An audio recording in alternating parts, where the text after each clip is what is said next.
And I cite the Singaporean diplomat, who's also the former president of the UN Security Council, Kishore Mahbubani. Sorry if I slaughter his name.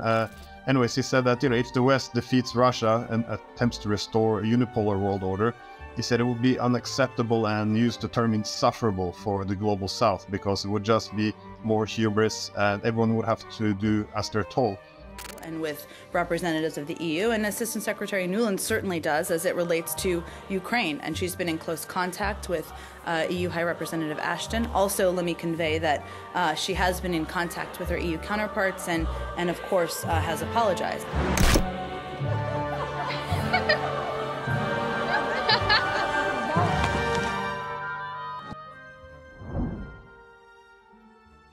You even had Zelensky, who was elected in 2019.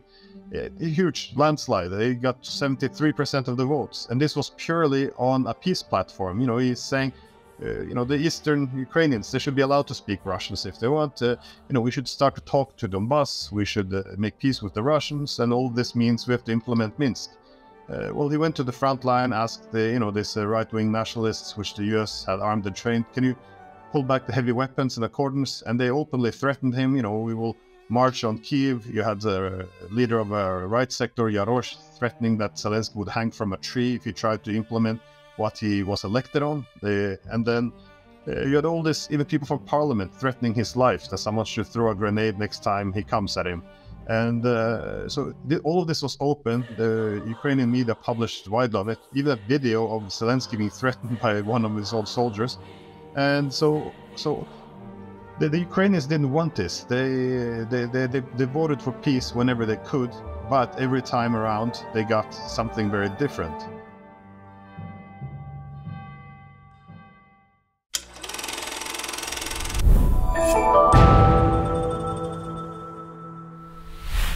Welcome to the New World, thorough conversations in times of change. My name is Ad Verbrugge, and my guest today is Professor Glenn Diesen. Dear Glenn, welcome to our program. You're a professor at the University of Southeastern Norway and specialized in the field of Russian foreign policy and political economy. I read your book, the Ukraine War. I'll show it to the public, and the Eurasian World Order. And I was really, it was a delight reading your analysis on the Ukraine War. And I would like to talk about that. But first of all, welcome. You did your PhD in Amsterdam, I heard. Yeah, in Amsterdam Vrije. So it was a great time. So, and also thank you for the invitation. Yes, because it's my university, the university I'm working on. So it's a special honor having you here, and a delight. So yes, let's start in medias res. People talk about the Ukraine war, and it's the main narrative. It's that Russia invaded Ukraine it's an unprovoked war. There was no provocation at all. So what would your reaction be like? I would consider that to be a very common pro-war narrative, because the thing is, if this was unprovoked, simply Russia having this military opportunism, trying to simply take some territory or restore the Soviet Union, as we're told, then it's the best way to solve this conflict is to send weapons and ensure that the costs of this military opportunism is higher than the benefits. So then our policies of, as Stoltenberg would say, weapons are the path to peace, it would make sense. However, if you would recognize that this was provoked, then it's very different. If we recognize that Russia considers this to be a threat to its existence, then any weapons we send will merely be matched by the Russian side. And it also begs the question if what actually you would look like, something we don't really discuss. So I point out in the book very much how the war was provoked. And the interesting part is it's easy to cite the top American officials over the past 30 years recognizing what shouldn't be controversial, that if you expand a military alliance up to the Russian border and try to de-Russify the regions around Russia, that this would obviously be very, very provocative, which is why you had people like the current now CIA director, William Burns, arguing already back in 2008 that this is something that could spark a civil war in Ukraine and also a Russian invasion. So this is quite important. But so we see the provocations beginning all the way with the attempt to expand NATO, but then of course also with toppling the government in Ukraine in 2014. We see the period between 2014 and 2022 in which the main peace agreement, which we also committed to, the Minsk agreement, was systematically undermined and very openly preparing instead a huge Ukrainian army which could be used to fight Russia. Yeah. And yeah.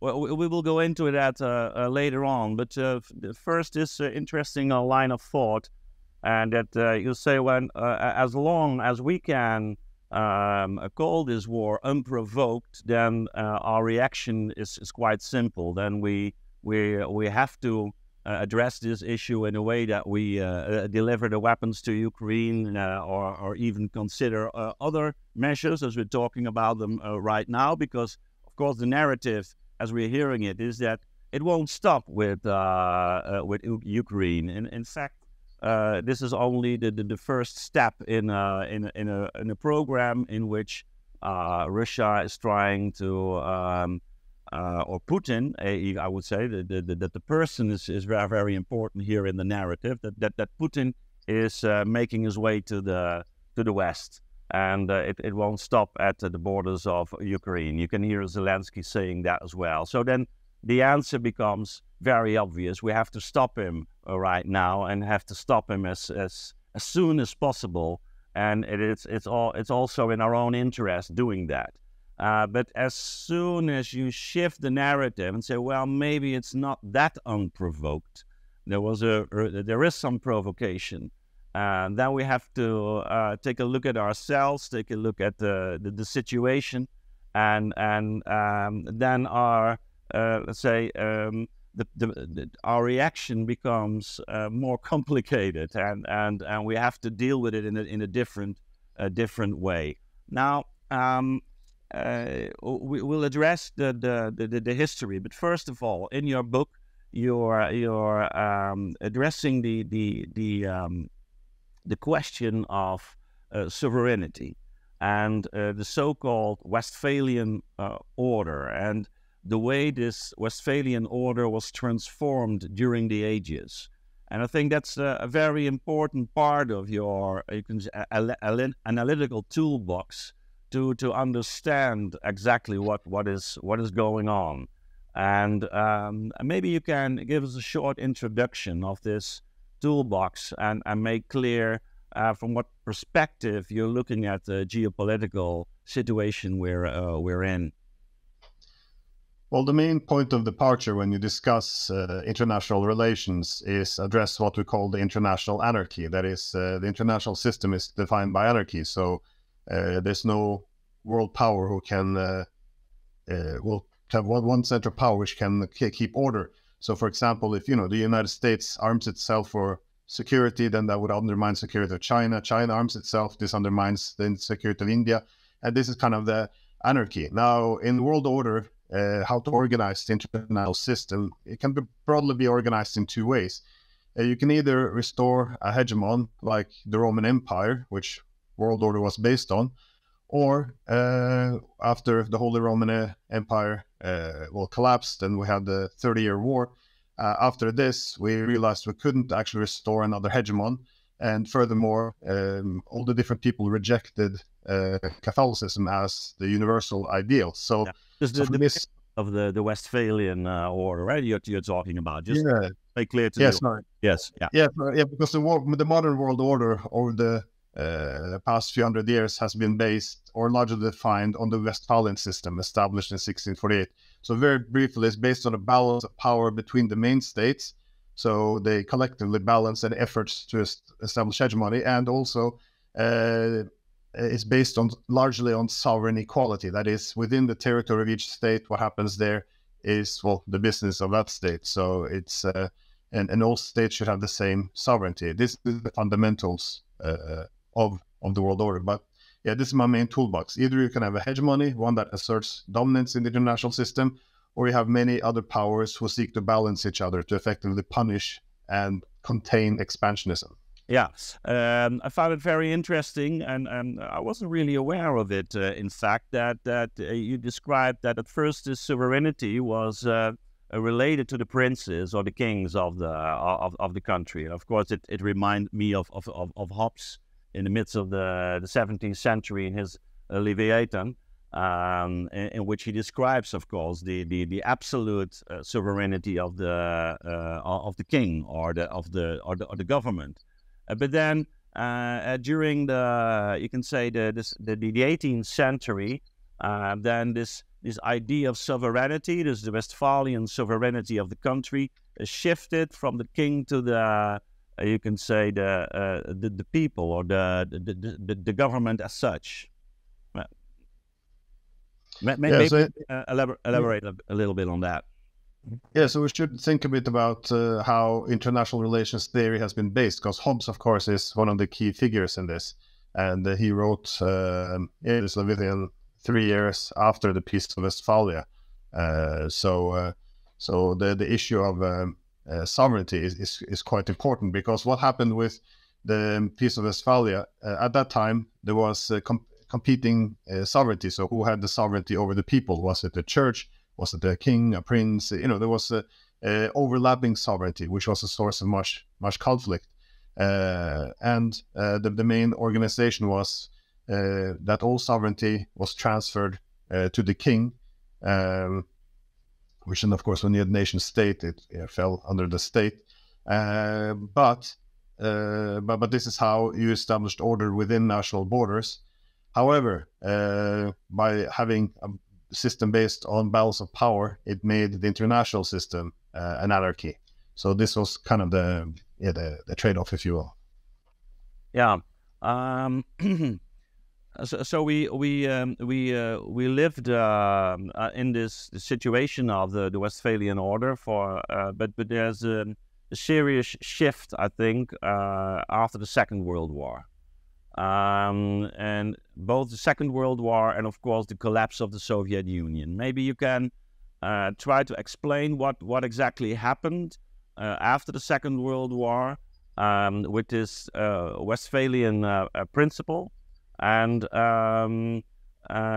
especially, of course, maybe just the first part, and what happened to Europe within this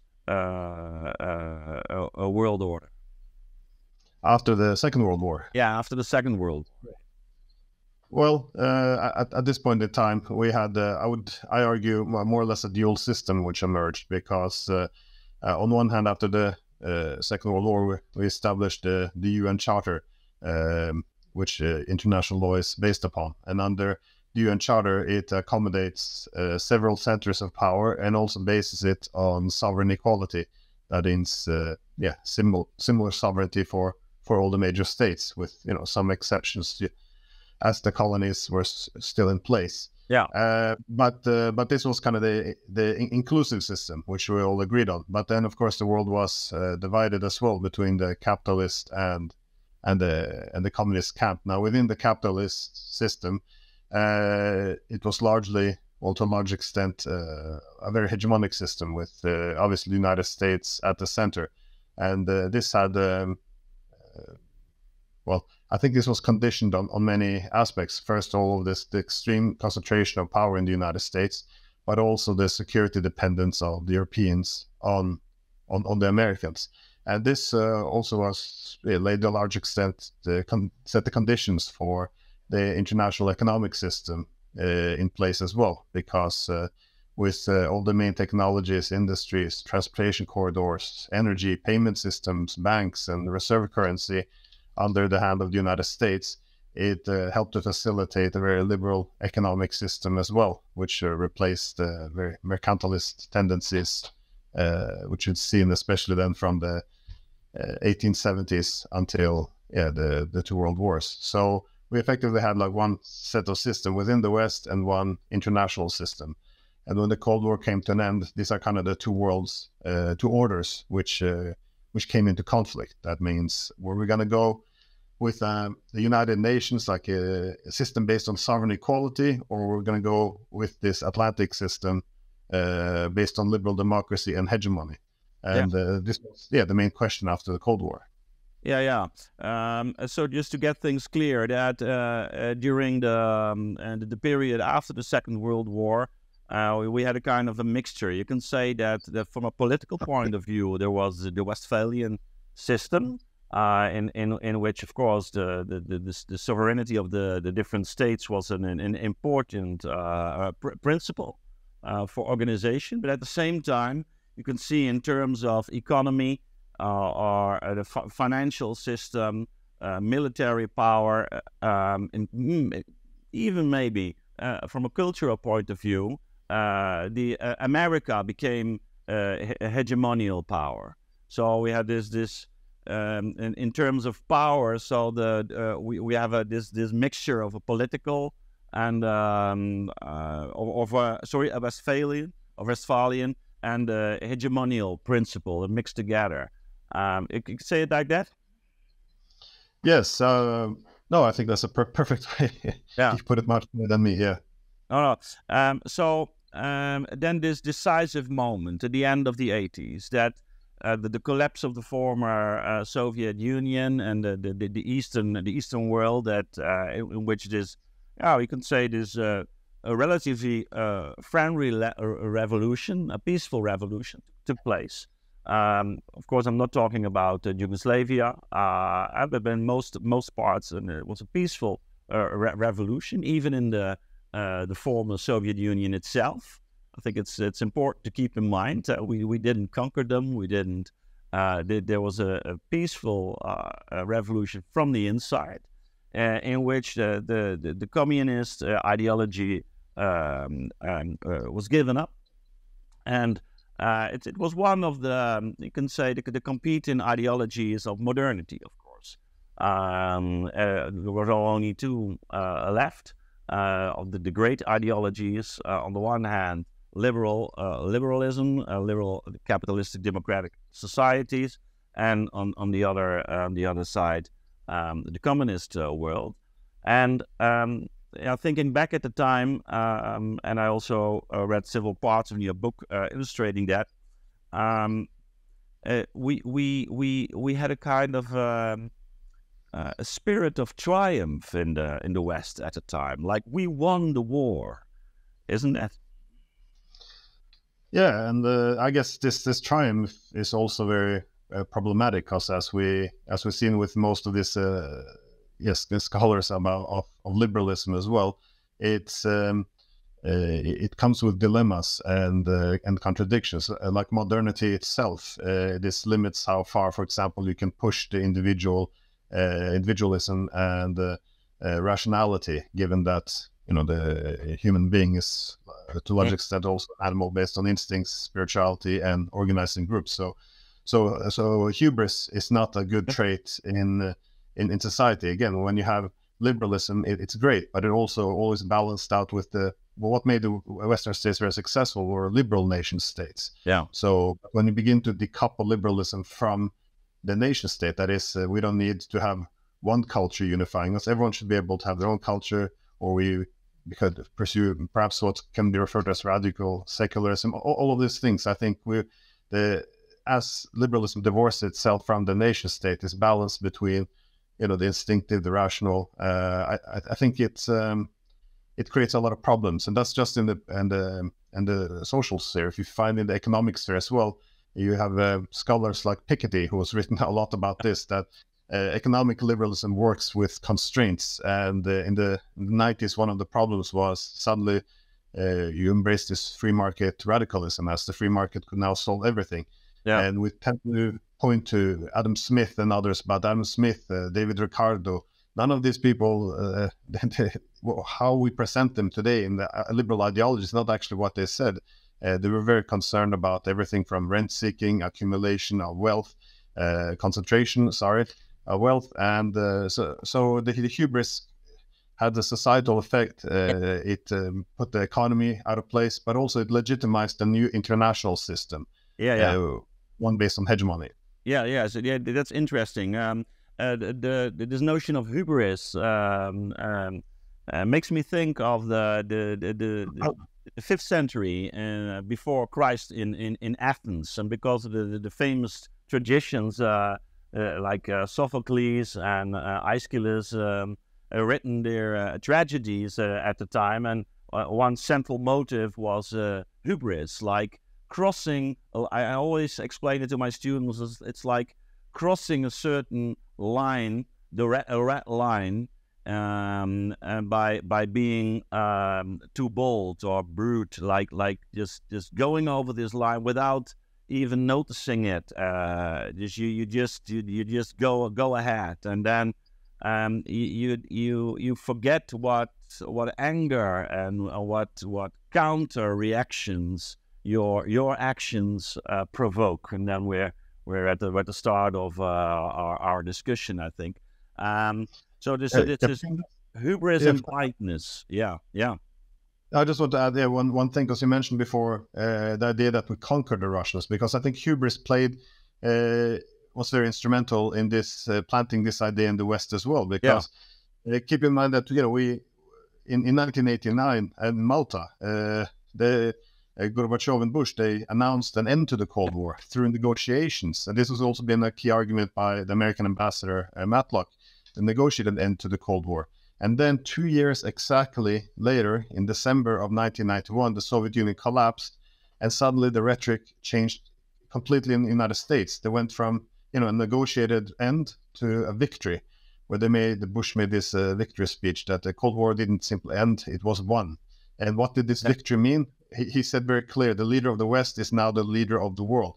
So when we say we defeated the Russians, it has a very heavy weight, because for the Russians, they said the Cold War ended in 1989. We're going to create a common Europe based on sovereign equality, mutual respect.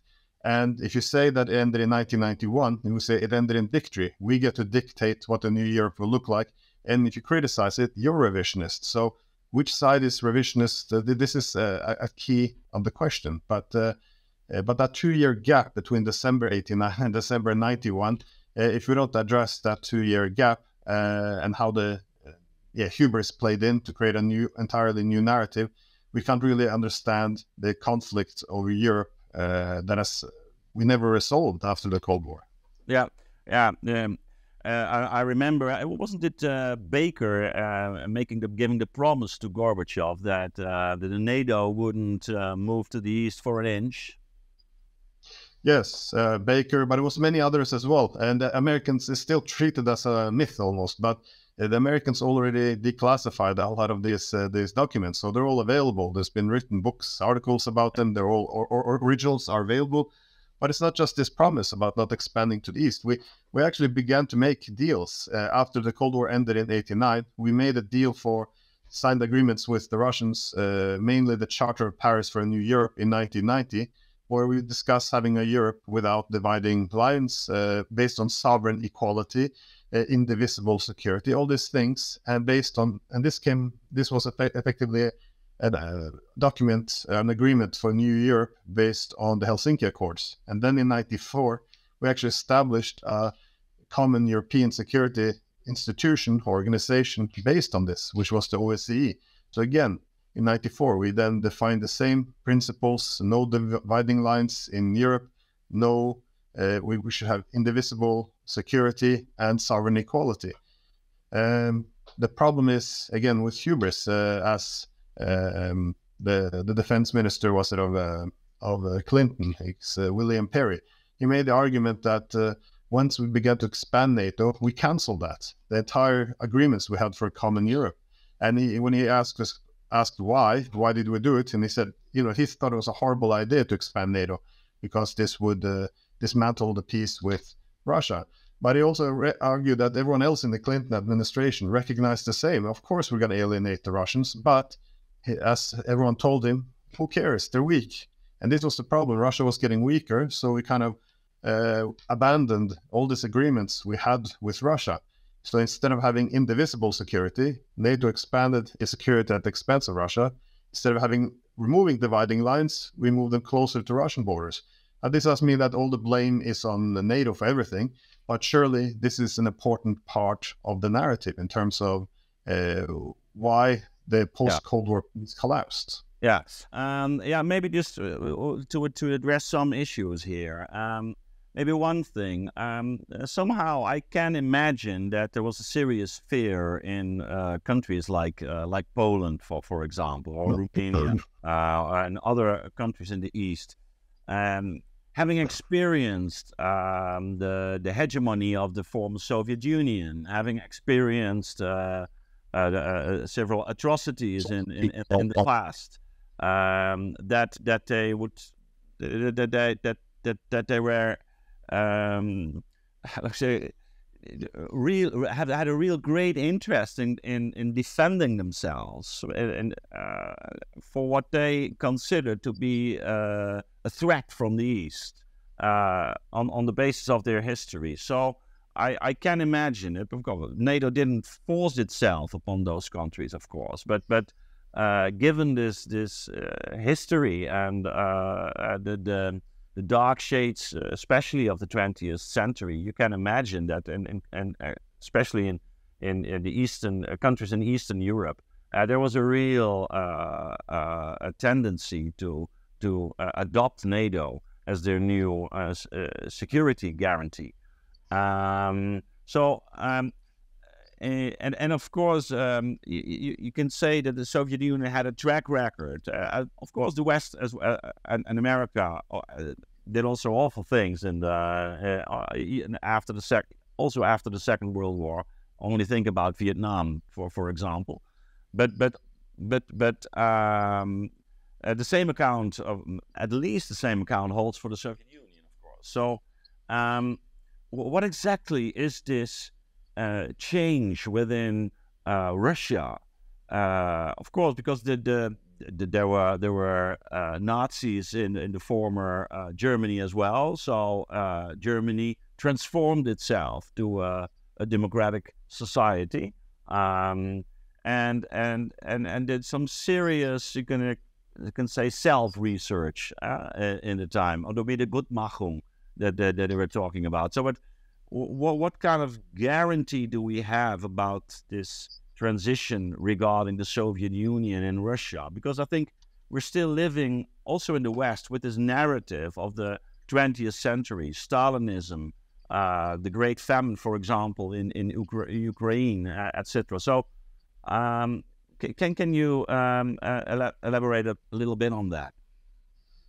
Yeah, and then this is also why we should never assume malign intentions among people. So, for example, with Poland, for example, if I was Polish, I would probably have a lot of the same sentiments. Of course, they've had a difficult history with Russia. So the sentiment there was, we don't necessarily want the dividing lines in Europe to be removed. We just wanted to be on the right side of the dividing lines this time, be with the West against Russia.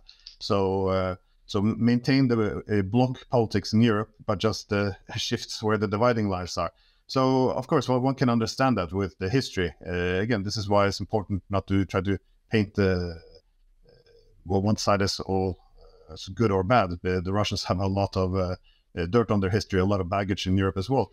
But the problem is, it goes back to the core of this, the idea of the international anarchy. You have always security competition. So even if we say the Poland have reasonable historical grievances, let's put them into a huge military bloc on the Russian border. You can understand them. They want they have defensive intentions. But now, of course, the security threat increases for Russia. And, you mentioned James Baker. This was also his argument, because he said, at the moment, Russia doesn't have any hostile intentions towards any of its neighbors.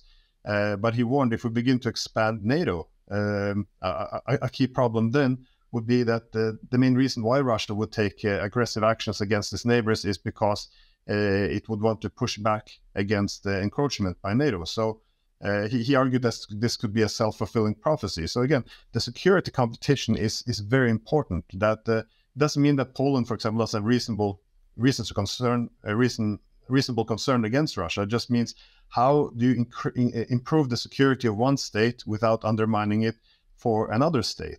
And again, what you mentioned was also a very big part of the Senate debates in the United States about expanding NATO, especially in, was it 97 or 98? If you go through the whole record of what was said, they kept using the same word. We need an insurance policy, because we don't know what Russia's going to be in the future. So, even the people who were for NATO expansion, the people who were against NATO expansion, they all use the same term here, insurance policy, because if we would have a conflict with Russia in the future, then wouldn't it be better if we had the NATO surrounded all of Russia, so we would have max benefit in such a future conflict? Well, the argument of James Baker again was, well, if we decide to do this, then the conflict with Russia will become a self-fulfilling prophecy.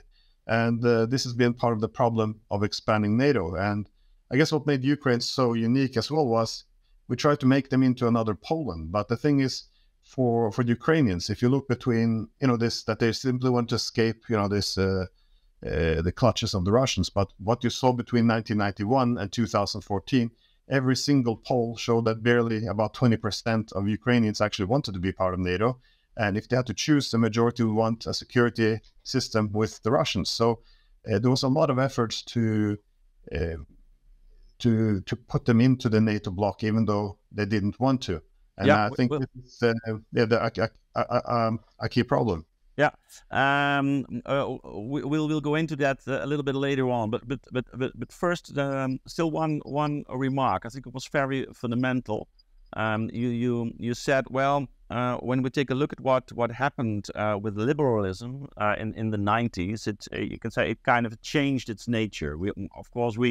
Now we're talking about neoliberalism or the rise of the network society, for example, like Emmanuel Castells, who already written down in the end of the 90s, and in which I think it's very important to understand what goes on also in Europe right now, as we're witnessing, for example, the rise of populism, the inner tensions, and in fact, this is what my own book, the Gezagscrisis, crisis of authority, is dealing with, and it has something to do with the revolution of the 60s, in which the freedom of the individual became, you can say, paramount in Western culture, at least for the new generation, and it took about 2 decades until it came together with the economic idea of liberalism, and so it was a kind of a mixture of cultural, moral liberalism and an economic liberalism that took shape in the 80s, and we can see that there was a fierce critique on nationalism during the 60s.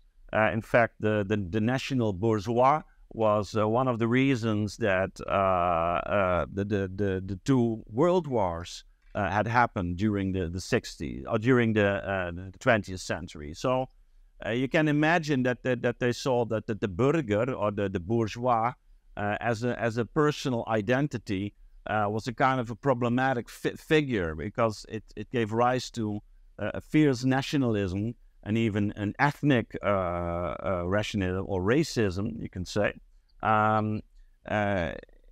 that has showed its ugly face in the 20th century. So the liberation movement in the 60s was you can understand it taking a look at the history, the bloody history of the 20th century, but there was a combination with this economic theory, and then in the 90s, you can say we witnessed the deconstruction, especially in Europe, of course, of the nation state, and the construction of a different kind of society. And we call it the network society, in which the nation state isn't you can say the most important principle of order anymore, but international institutions. And of course, the United States had a different position in this development, as it was one of the main military and economic and even cultural powers at the time. So you analyze the situation in the 90s and the 21st century in terms of an overstretched liberalism, you can say, in which the United States had this political ambition also, especially the neocons, the political ambitions to become an absolute hegemonial power, and it aligned, you can say, with this development of the deconstruction of the nation state in the rest of the West, isn't it? Yes, and this has been a issue well discussed for over many years, because what is interesting to see is how liberalism was introduced in the political revolutions in the late 18th century, because both and with the French Revolution, obviously liberalism was born within the confines of nationalism and the nation state. It gave rise back to nationalism also, to a strong sense of a national identity as a way to take care of you can say the sense of unity within this liberal community. Yeah, and this is, but this has always been the discussion, because nationalism, of course, it comes with baggage as well. But the whole idea is that liberalism over time would liberate itself from nationalism. But this is not necessarily a good thing. I mean, when Alexis de Tocqueville went to the United States in the early 19th century, he was kind of making the same remark. He was saying, listen, how can the liberty work in the United States? Because he saw it as being somewhat vulgar. Everyone just do exactly what they want. What brings actually a community together? But he said that the liberalism and the individualism, it was able to function because they also had what he called the spirit of religion. That is, you had this, that is all the legacy of the pre-modern. So the nation, the religion, everything that gives us the collective identity, this coexisted with the individual identity. So again, it's this balance you need, and I think this is. But he also warned that over time, the spirit of liberalism will try to divorce it from the spirit of religion and the communitarian. So over time, liberalism would win, but in its victory, it would also die, because he argued that the individual would be severed itself from everything else. This is not that different from Plato or Socrates, who also pointed out that, ultimate freedom means that the individual frees itself from all the hierarchies which keep society together, from the parent, the teacher, the government, and it rejects all external authority. And this is when order begins to collapse. So it's not that liberalism is bad or nationalism is bad. It means both of them have benefits and comes with risks. So often you want to have them balanced, which is why you want liberals and conservatives. You want nationalism and individualism. So you need to have a balance between the two. That's why ideologies are dangerous when they go for this silver bullet, that one side is all right and the other is all wrong. Yeah, it's also one of the main points Alistair McIntyre is making, that the principle of the Enlightenment taking them on themselves, abstracted from their cultural context, become very dangerous even, and they can and destructive of an order as such, because of their abstract nature. And in fact, I think we're witnessing this right now, also in the Western world. But let's go back to this, the rise of this hegemonial power in the United States.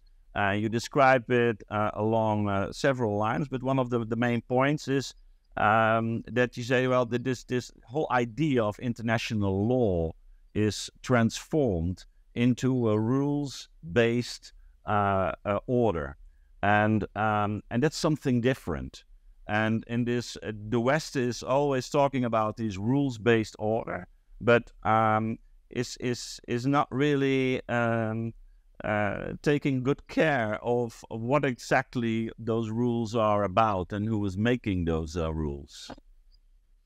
No, and well, it all goes back to the issue of sovereign equality versus sovereign inequality. I mean, and sovereignty tends to reflect the power. So, for example, in the past, when Europe dominated in the colonial era, we also had a system of sovereign inequality. That is, yes, the Europeans had sovereign equality, but sovereignty was considered to be a responsibility. So, who were responsible for it? Well, it was Christian civilized people.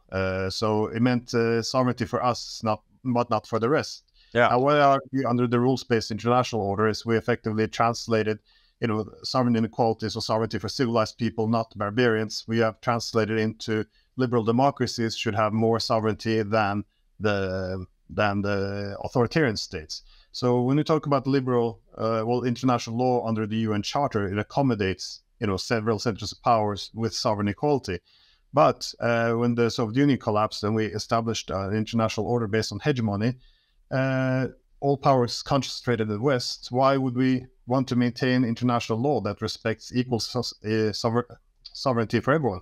So obviously, if you're going to rule over other peoples, it requires one side, that is the West, to have full sovereignty and the rest to have diminished. So international law no longer really works. And this is why you saw the key principles ideas being promoted after the Cold War being, democracy promotion, humanitarian interventionism, then you have the global war on terror. A lot of these things you can argue, has some good ideas, but the commonality is really that no one's promoting democracy no one's interfering in our domestic affairs, but we get to interfere in others. So it is a system of sovereign inequality. So when states complain about this, it's not that they reject democracy or human rights, it's that it's introduced a system with separate rules. And like a double standards. Very much so, because it is institutionalizing double standard, because it's introducing two sets of rules. You have international law based on sovereign equality, and it introduce humanitarian laws, and we have the prerogative to choose which rule book we use based on our interests. So, for example, it's worth seeing how this is introduced, because when NATO invaded Yugoslavia in 1999, it was argued it was not legal, but it was legitimate. So we decoupled legality from legitimacy, and we said, well, if it's human rights abuses, then it's still legitimate. But who would determine if it's legitimate? Well, that would be the hegemon. And so this is when you saw the beginning of the rise of this rules-based international order. So when the US invaded Iraq in 2003, they rejected this idea that the UN should have sole authority, that everyone had sovereign equality. And why should liberal democracy be constrained by authoritarian states who didn't care that much about democracy and human rights? So then all this concept began to roll out. We talked about the Alliance of Democracies, Concert of Democracies, League of Democracies. All of this were kind of reflection. Well, I compared it to George Orwell's Animal Farm, where he said all our animals are equal, but some are more equal than others. This is how sovereignty was cast. And this is the rules-based order. We have two sets of rules, humanitarian versus international. So when we, for example, look at Kosovo, what do? Do we choose the principle of self-determination, which falls more in the humanitarian, or is territorial integrity of Serbia, which is based in international law? Well, here we decide to go with humanitarian. And then we have the same instance emerging in Crimea. Do we go with self-determination or territorial integrity? Should they be allowed to secede? Well, there we go with territorial integrity. We have to respect the territory of Ukraine. So we get to choose these two sets of rules. And again, the commonality is always power interests. This is where it lands. So there is no specific rules in this rule book. We just call it rules-based order, and then we pick out the principles which we find reasonable. So can you invade another country? Well, if we say it's human rights abuses, then we can. But of course, if another, it's our exclusive prerogative, so other countries can't do it. So this, again, it institutionalizes this, as you said, double standard or hypocrisy, because in fact, you refer to the war in Yugoslavia, and it was in fact in the 90s that I became aware of these double standards, and that on the one time you use this argument, and the other time you use that argument, and then demonizing the one who is formulating the opposite argument. So I think it's a dangerous way of dealing with world affairs. And so maybe we can now discuss this war in Ukraine. We have the toolbox is clear, and a little bit of the history is become clear. I think one of the things that I find at least surprising that we also in Europe, also in the Netherlands, we hardly discuss in a fundamental way the history behind the conflict or this war. I think it's for especially in the mainstream media, we use those abstract principles like sovereignty and the self-determination of Ukraine, etc. And we forget about the specific situation, not only with regard to Russia and the security demands of Russia, but also what happens to Ukraine itself and what is going on in Ukraine itself. It's like we talk about the Ukraine people like it's really a monolith, like a community that is now some way attacked by this foreign power, a superpower, atomic power, and we forget about the specific situation. So maybe you can say something about the cultural background and the historic background of this conflict. Well, when the American CIA director said that trying to drag Ukraine into NATO could spark a civil war, it's he didn't really need a crystal ball. It was all the evidence was there because of Ukraine's close history and living within the same state as the Russians for hundreds of years. They've grown very close to each other, and this has become a double-edged sword, as was, I think, Solzhenitsyn defined it as, because on one hand you see a lot of people in the East where they share the same faith. Many of them are ethnic Russians. They speak Russian, culturally Russian. They see this common history as meaning that they're brotherly peoples. They're the same. And then in the western part of Ukraine, there's more the sentiment that this is a history of imperialism. So you now have two different approaches to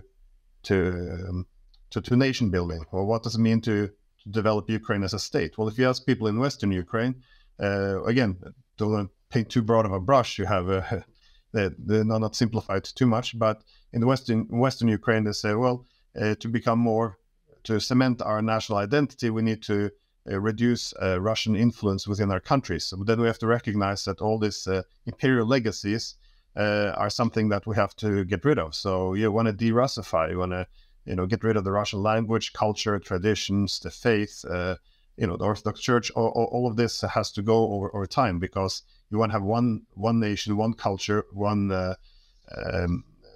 tradition. But if you're from the eastern part of Ukraine, what you say about that? This idea of cultural imperialism, of imperialism, not only cultural but also the political imperialism of the former Russia regarding Ukraine. What would you say about it?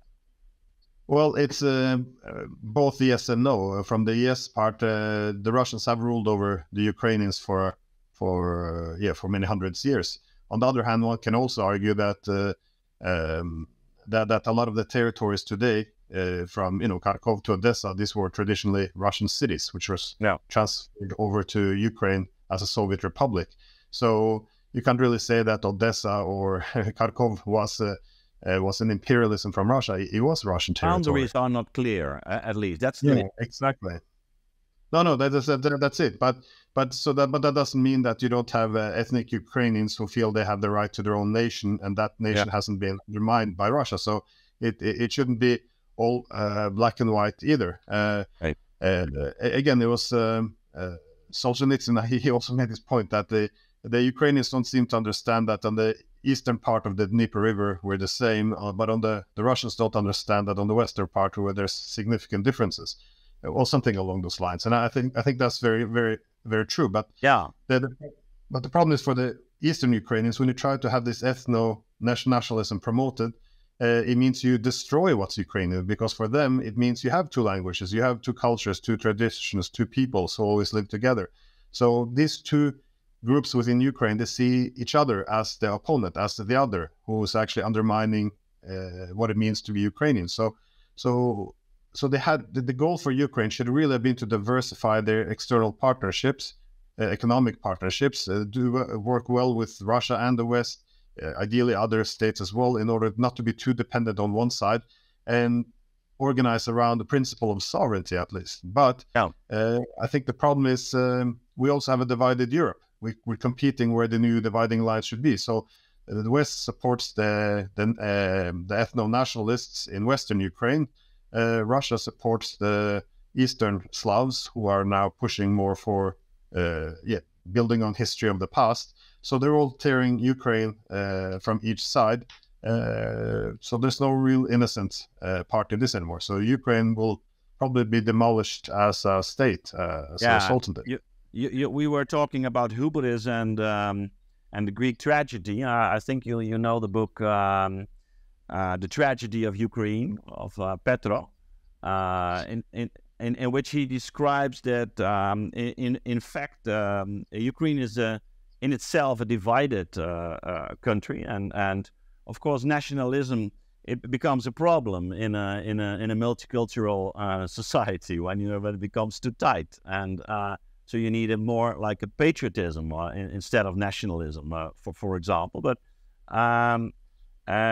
he also he says that somehow Ukraine becomes the battlefield of two powers, in Russia on the one hand, and the United States, especially or NATO, but especially the United States on the other hand. What do you comment on that? No, I agree. He sent me his book. It's interesting. He was working in the U.S. State Department, had some responsibility for Soviet policy. So I very much agree with this. And he also had some interesting points in his book that in the West, we try to invent the Ukraine we want it to be, which is this poor people who just want to escape Russia and who really wants to fight till the end because they won't submit. But the problem is, as I said, not only that only 20% of Ukrainians wanted it until 2014, even American polls show that after 2014, when the Russians took Crimea, even still only a minority wanted NATO. But as Petro writes in his book, after he had this crisis in 2014, in 2015, after the toppling of the government, when they could elect, they first elected Poroshenko, but Poroshenko, he opposed the nationalists. He said, listen, we can implement this Minsk agreement, but then you had this US-backed nationalists, Ukrainian nationalists, who effectively threatened them. Again, it was reported widely, and even though Parliament was in majority to support implementation of Minsk agreement, they had to reverse it because the US-backed nationalists overwhelmed them with the threat of force. And then you even had Zelensky, who was elected in 2019, a huge landslide. They got 73% of the votes. And this was purely on a peace platform. He's saying, the Eastern Ukrainians, they should be allowed to speak Russians if they want. We should start to talk to Donbass. We should make peace with the Russians. And all this means we have to implement Minsk.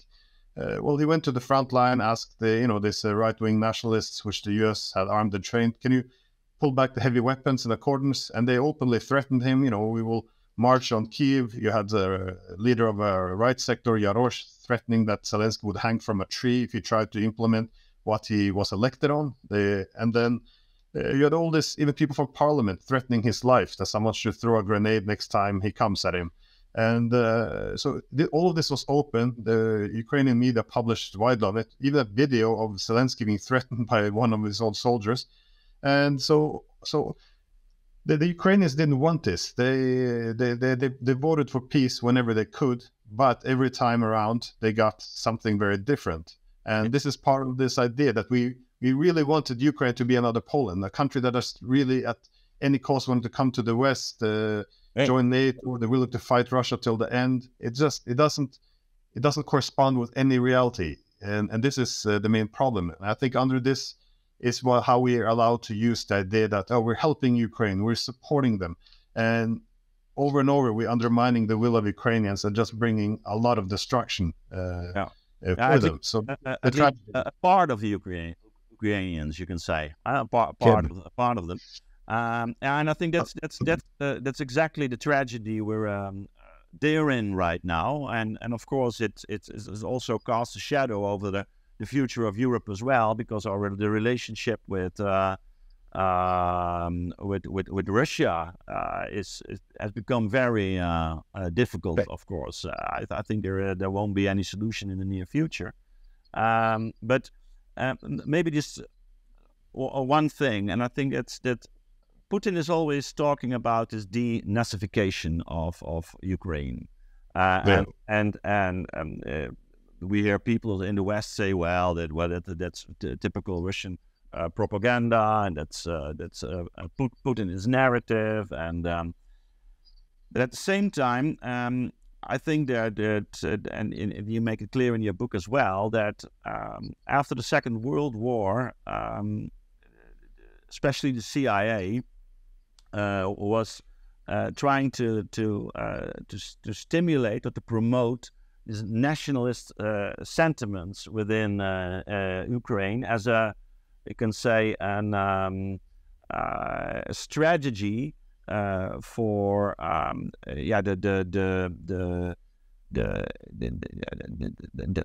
do you call it? The undermining the integrity of the Soviet Union, like it was a subversive, that's the word I was looking for.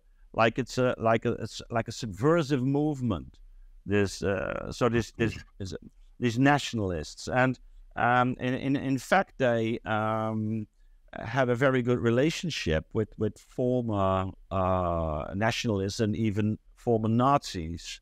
Of course, we all know the famous hero in Ukraine, Stepan Bandera, at least for the nationalists. But it's kind of cynical, and we were talking about the U.S. hegemony and the way in which the nation state was deconstructed in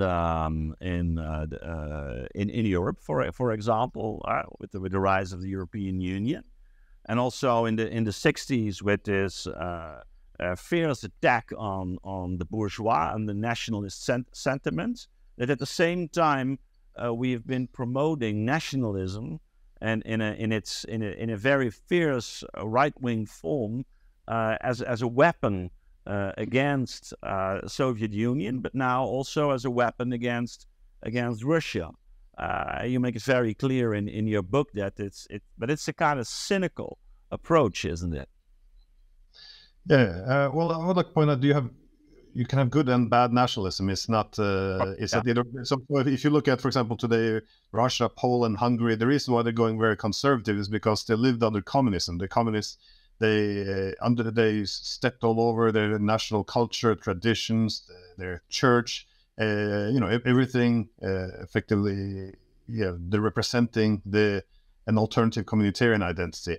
So for all of these countries, it makes a lot of sense to rebuild a lot of these traditional values and the role of the church in society. So, but that's very different from what we're doing, because in Ukraine, what the United States did, as I said, since World War II, was immediately after the war had been won, they began to support Ukrainian nationalists who had worked with Hitler and massacred a lot of Poles, Jews, Russians, and the main goal was simply because, not because of ideology that suddenly America supported fascism, but simply because they were loyal anti-communists. They had no intentions of compromising or making any concessions to the Russians. So they were good fighters. And this is the OUN who had been who fought back then, the old fascists. And to a large extent, the enemy of our enemy is our friend. Yeah, and unfortunately, that friend is now actual Nazi groups, and we're not. I know it's called propaganda, but well, when we say propaganda now, it doesn't mean okay. Let's open up this honest debate and let's clear this out. Whenever we use the word propaganda, it's to censor, it's to make something go away and not discuss it, because all of this since World War II is now in the open. The archives have been opened. We know what has happened. No one's rejecting this, and. And this is the same after what we discovered in Ukraine after the Cold War as well. Is if you wanted someone to really reject the partnership with the West, the nationalists are quite important. They're minority. It's not like the most Ukrainians are fascist or anything, but they're minority. But they don't need a majority because they have the violence and the power. It reminds me of when the C-14 leaders is also one of these Nazi groups. And he made this point after the Maidan that, he said the West supports us because we advanced their goals. We started this war, we have fun killing and fighting. And if it wasn't for us, it would have been a soft, it wouldn't have been a real, we wouldn't have been able to get rid of Yanukovych, and we would have made a deal with the Russians. So these are effectively America's veto powers. And they are excellent fighters. They're motivated, they're highly trained. And so whenever you see Azov, for example, on the battlefield, it's the Russians are much more cautious. So it's a strategy which works. So I wouldn't say that Biden is a Nazi has a Nazi ideology. I'm just saying it's a tool in the toolbox, and but this has brought devastation to Ukraine. Unfortunately, we have to end our interesting conversation, but I hope we can discuss. One of the very important issues in your book later on. But let me finish with one more question, because we talked a bit about this Ukraine war and the background from a political point of view and a historical point of view. But you're also talking about the rise of the Eurasian world order, and in fact that the Ukraine has become I could say like a decisive moment in the shift of orders, and I think that's what we're experiencing right now in the West, and especially in Europe. I think that we are becoming aware of the consequences when the war will be lost by Ukraine. What our position would be like in the near future. So my question is, people are scared right now of the consequences of losing the war. Can you maybe end our conversation with a little spark of hope that it wouldn't be fatal to Europe, that when Ukraine would lose the war, and what do we have to do to let's say to not act stupid right now and make things worse? Well, first I would say we should also be cautious about if we would have won it, because if NATO would have been defeating Russia, much like if China and Russia was defeating America and in Mexico, Russia would probably use nuclear weapons. So this is why we don't discuss what victory looks like. But exactly. It's a very good remark. It will. But I think this is NATO expansion was a manifestation of hegemony, and I think as it's defeated, I think the whole world order based on the collective hegemony of the political West effectively comes to an end. But I think this has it has challenges as well as opportunities. First of all, it's important to see that you can see this by the way the world reacts as well, because most of the world it doesn't support Russia's invasion of Ukraine. However, it also doesn't support the US and NATO's proxy war against Russia, which is why they don't want to see Russia defeated either. And I cite the Singaporean diplomat, who's also the former president of the UN Security Council, Kishore Mahbubani. Sorry if I slaughter his name. Anyways, he said that if the West defeats Russia and attempts to restore a unipolar world order, he said it would be unacceptable and used the term insufferable for the global South, because it would just be more hubris and everyone would have to do as they're told. And this is essentially why they want this multipolar world, which ends. And it ends with NATO being defeated in Ukraine. And you see also countries from Turkey, India, they're not looking to ally under Russia against the West. So it's not an anti-Western movement, but it's largely anti-hegemonic because they want an independent foreign policy. And how do you get it? Well, you diversify your political and economic partnerships. You have many partners, so one doesn't get to put too much pressure on you. As the Hungarian Prime Minister, I think it was Seymour, wrote that, in the 90s, America was the only game in town. You had to do as you're told. But now there are many centers of powers. They can finally have an independent foreign policy. So I think that what we're seeing is the end of hegemony. But I don't agree with people like Macron, who's now announcing that Europe might die. I think we have two different pathways now. One would be, if we try to only go for restore hegemony, that means Europe has to cut itself off from other centers of power, so cut itself off Russian energy, Chinese technology, and essentially go all in on supporting America. I think we would be excessively dependent on the US. You would see what we're seeing now. Our economy is becoming less competitive, and the US getting a lot of influence over Europe. And then essentially you might have a multipolar world emerging where Europe isn't even a pole.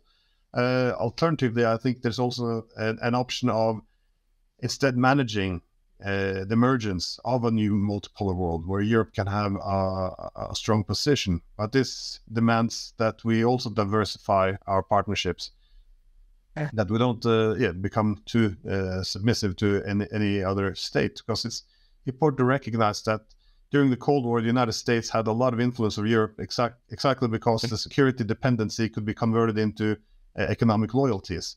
And that's what we're seeing being done now. Again, the United States has played this very well with this conflict. The Europeans are willing to do almost everything. So cut yourself off Russian energy, wonderful, okay.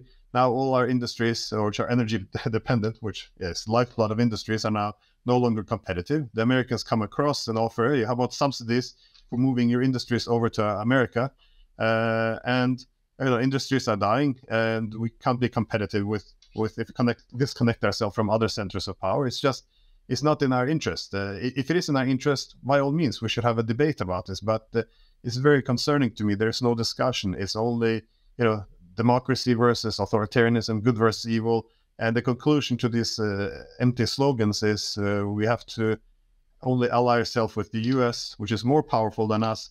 And this will make Europe weaker, more dependent on the US. So I'm hoping that cooler heads will prevail. And also, if we're going to discuss what's good for Ukraine, we should do this from a sensible point of view. If more and more now recognizing this war can't be won unless we're willing to go into direct war, which will probably end in a nuclear holocaust, the longer this war goes on, the more Ukrainians will be killed, the more territory they will lose. So why wouldn't we sit down and negotiate with the Russians? But negotiations would have to have the foundation on restoring neutrality. And it's not a controversial idea. I mean, the Americans wouldn't want Russia putting up bases in Mexico either. So it's not unreasonable to have neutrality and find a different security arrangements, like we discussed at the end of the Cold War. And I think if we can move in that direction, it will be good for the West, because a key curse of this unipolar moment, which many predicted in the early 90s, by the way, is if the US would try to dominate the whole world over time, its resources would be depleted as all wealth is transferred from the core to the periphery. Society would be weakened, its economy would be weakened, and meanwhile, all other great powers around the world would begin to collectively balance the United States, as you see with BRICS. And obviously, all of this has happened. America is not in a good economic shape. Society is being broken to some extent. Politically, they're polarized. So this is really a time to reconsider this idea that we can make a collective hegemony work again, like in the 90s, if we just give it another shot and defeat the Russians or the Chinese. I think it's a very destructive idea. So I'm hoping that there will be some transition where we start to delegitimize the idea of diplomacy, that it's still possible to talk to other countries. It doesn't mean that we have to say the Russians are always right, that they're the good guys, or that everything they want is legitimate. It just means that we have to also begin to consider what is legitimate security concerns for other countries. And if countries like China, Russia, if we can harmonize our interest with them, to what extent should this be pursued? This, again, I'm not saying everyone should have the same argue that this is the path to take, but the fact that there's no discussions about it, that there's no debate, that we're only speaking in just slogans, it's very, very concerning to me. So I'm hoping for common sense, which is also one of the motivations for writing the book. Yeah. Well, I can recommend it to everyone once more. Ukraine War and the Eurasian World Order by Glenn Diesen. It's really making clear what happened in the last decades. And I think it's also very readable for the common public. And it's an important book at this time. And I would like to thank you for this very interesting conversation.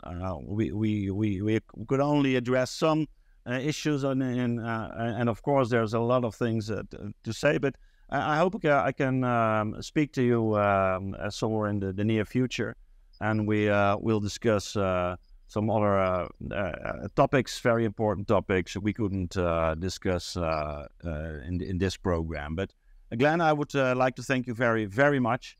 And I hope that also the policy makers will start to reflect a little bit on what they have done in the last years. And we're truly living in times of change, you can say. Thank you very much. Thank you so much for having me on.